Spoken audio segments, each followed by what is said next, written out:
Year.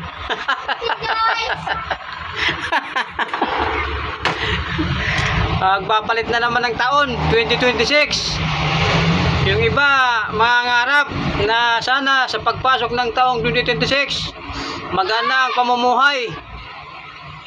Yung iba naman, magwiwis, mangangako sa sarili na magbabago na. Pero yun pa rin, sana sa 2026, hindi na. Happy New Year! Happy New Year to all! 2025 ang masasabi ko sa taon na ito. Maraming salamat sa iyo 2025 kasi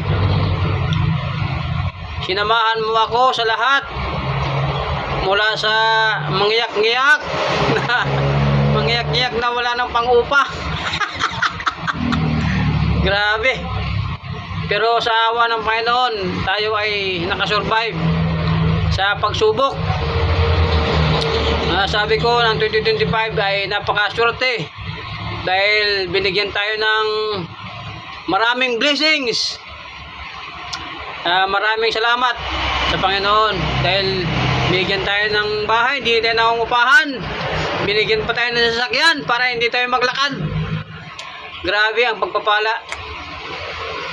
Kaya sa mga magwiwis dyan ngayon, New Year na naman, magpapalit na naman ng taon, sana yung wish nyo matupad lahat yan.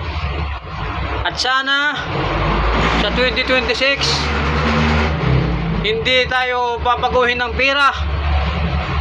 Sana pagka kayo ay blessed sa 2026 at nagkaroon ng maraming pera, sana ay pati balik ka. Happy New Year! Happy New Year! Ibang klase ang 2025. Bukod sa mga blessings, ang dating ang dating pamilyado ginawang single dad.